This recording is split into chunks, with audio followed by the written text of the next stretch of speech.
Salut, c'est Benjamin et bienvenue dans cette nouvelle vidéo du blog saxophonistpro.com. Alors comme vous l'avez vu en intro, je suis sûr que cette situation vous est déjà arrivée quand vous essayez de sortir vos premiers suraigus. Et ouais, ça sort pas, on cherche, on trouve pas, on se demande ce qui se passe, ça passe toujours aux octaves d'en bas, ça va jamais à l'aigu comme on le veut, ou alors on entend un tout petit peu la note mais elle sort pas quand même grosse et tout ça et vraiment ça devient l'enfer. Et bien aujourd'hui je vais vous donner des exercices, enfin surtout un exercice préparatoire au suraigu. Parce que si vous n'y arrivez pas, c'est que très souvent il n'y a pas eu d'exercice préparatoire. Et ouais, ça s'invente pas de jouer des suraigus, surtout que ça se joue sur des sensations extrêmement fines.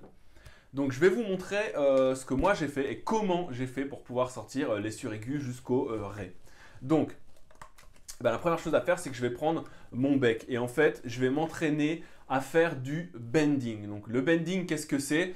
C'est ça, je vous montre tout de suite.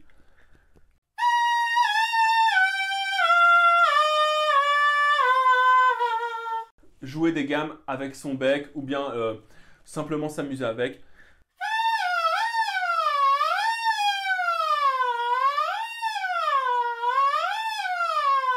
Voilà, tout simplement. Donc comment est-ce que je fais ça? Donc en fait, ce qui va se passer, c'est que je vais changer la position de la langue à l'intérieur de la bouche et de la gorge. Donc je prends la note de basse de mon bec, peu importe hein, que vous ayez un bec de soprano, alto, ténor, baryton, ça sera exactement la même technique. Donc je prends la note de basse, peu importe laquelle elle est. Moi c'est celle-là. D'accord? Et ce que je vais faire, c'est que plus je vais vouloir descendre, donc ma langue elle va se trouver là à peu près, hein, si je vous fais le schéma, plus je vais vouloir descendre et plus je vais reculer ma langue à l'intérieur de la gorge, comme ça. Et elle va se retrouver comme ça. Donc au début, évidemment, c'est pas facile, vous serez certainement pas capable de descendre d'une octave, par exemple, comme je l'ai fait au début, mais c'est pas grave, ça va venir petit à petit. Prenez votre temps surtout. Faut être patient avec ce genre de technique. Et une fois qu'elle est là, par contre. Elle part plus, et c'est ça qui est trop bien. Et c'est comme le vélo, hein. Vous faites plus de bending pendant un moment, ça revient en 2 secondes, et c'est vraiment trop cool. Donc commencez par un demi-ton, par exemple. Donc je prends ma note de base. Et je vais descendre. Donc, une chose à laquelle il faut penser, donc c'est deux choses, pardon. Je descends ma langue et au moment où je descends ma langue, donc je la recule à l'intérieur, je compense en mettant plus d'air. C'est important. Parce qu'en fait, je vais agrandir la géométrie intérieure. Donc, si j'agrandis le trou, il me faut plus d'air. Donc, ça va se passer comme ça.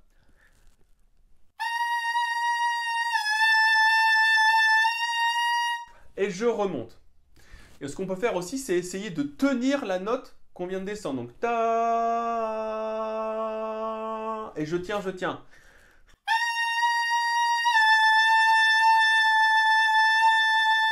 D'accord?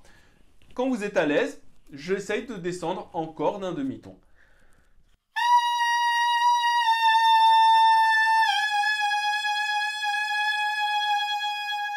Et je tiens le plus longtemps possible. Ça, c'est super important, vous allez voir, c'est un super méga exercice. Donc, et ensuite, évidemment, j'essaie de descendre le plus bas possible. Et j'y vais étape par étape. Hein. Une fois que j'ai fait un ton, je fais un ton et demi.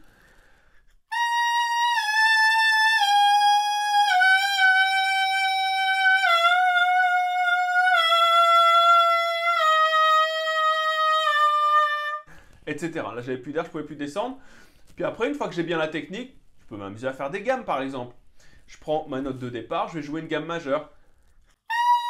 Da da da da da da da da.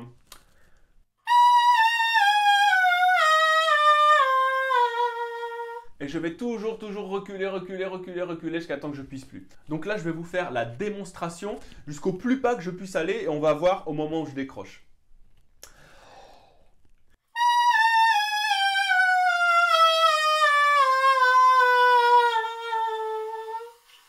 Là, je peux plus aller. C'est terminé. Donc moi, je ne peux pas descendre plus bas. Donc, une fois que vous avez cette technique, je remets le bec sur le saxophone et je vais faire la même chose en jouant des notes. Donc, je ne vais pas commencer d'une note très grave, hein, parce que plus on va prendre une note grave, plus ça va être difficile de faire le bend vers le bas. Donc je vais commencer par exemple avec un Ré aigu, clé de paume. D'ailleurs, si vous ne connaissez pas tous les doigtés du saxophone, une petite vignette qui va s'afficher ici, cliquez dessus, hein, j'ai fait une vidéo dans laquelle je vous montre tous les doigtés.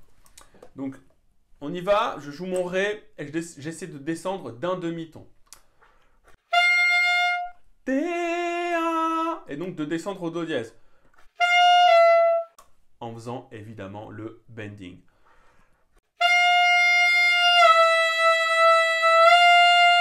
Et là pareil, je pense bien à reculer ma langue dans la gorge.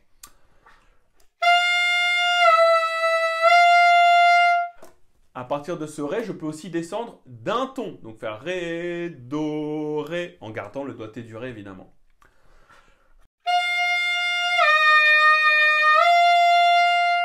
Je peux encore descendre, faire Ré, Si, Ré.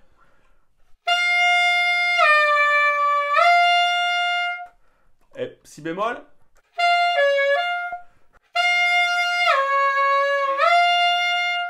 Ré là, on va essayer. Est-ce que ça va marcher? Je ne suis même pas sûr. Donc vous remarquez, hein, je le joue toujours avant pour bien l'avoir dans l'oreille. Hein. P-A.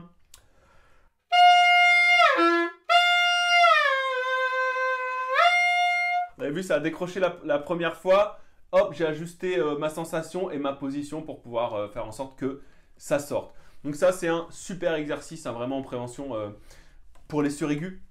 Parce qu'en fait, vous allez utiliser exactement la même technique quand vous allez jouer les suraigus pour le sol, sol dièse, là, si bémol, si, do, do dièse, ré.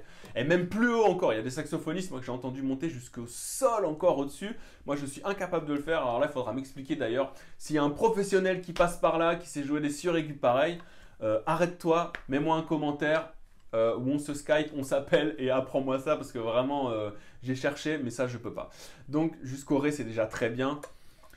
Alors et la deuxième astuce que je vais vous montrer donc comme exercice préparatoire au-delà du bending, c'est de s'entraîner à jouer le Mi, le Fa et le Fa dièse avec les doigtés alternatifs. Donc pareil, hein, allez les consulter dans la vidéo dont je vous ai parlé précédemment.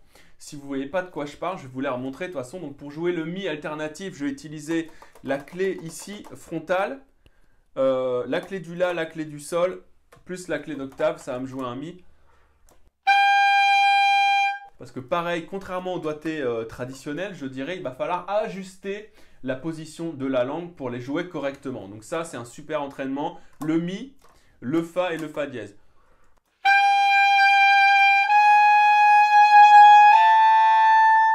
Ah, vous avez entendu mon Fa dièse? J'étais pas exactement dessus. Hein.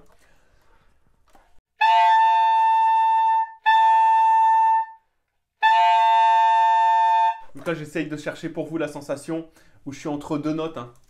Et ça fait presque un growl. Vous voyez? Alors, on peut aussi la sortir clean. Alors, moi, ça dépend de mes hanches. Alors, ça, c'est très bizarre aussi. J'ai des hanches qui vont me permettre de le faire parfaitement bien. D'autres pas.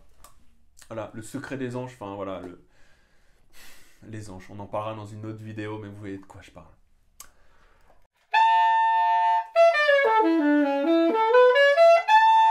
Et là, il sort bien, d'accord? Donc voilà, ça c'est deux exercices super importants. Entraînez-vous à ça avant d'essayer désespérément de sortir des sols et de vous retrouver dans cette situation. Et ça ne marchera jamais, à part faire la sirène des pompiers, c'est tout ce qu'on va réussir à faire.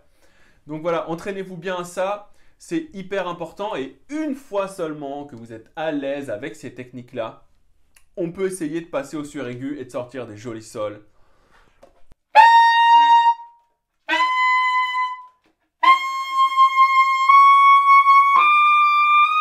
Etc.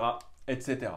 D'accord? Donc là, c'est exactement cette technique-là que je viens d'utiliser. Mais ça fera l'objet d'une prochaine vidéo dans laquelle je vous montrerai tous mes doigtés préférés du suraigu. Ça dépend des saxophones, même sur différents altos, il faut changer. Enfin, je vous montrerai tout. Je vous montrerai aussi les doigtés pour ténor, même si j'ai du mal à les sortir, parce que je joue très peu de ténor, mais je ferai l'effort nécessaire pour voilà, avoir une qualité impeccable. N'oubliez pas de vous abonner à la chaîne, hein. Cliquez sur le petit bouton qui va bien, c'est super important. Moi, ça m'aide beaucoup, ça m'aide à me référencer dans Google et ça m'aide aussi à aider d'autres saxophonistes motivés, passionnés par le saxophone. En complément de cette vidéo, vous êtes évidemment libre de télécharger le bonus du blog saxophonistpro.com qui s'intitule « Ma méthode simple et efficace pour apprendre n'importe quel morceau ». D'ici là, portez-vous bien, bossez votre bending et je vous dis à bientôt pour une prochaine vidéo. Ciao!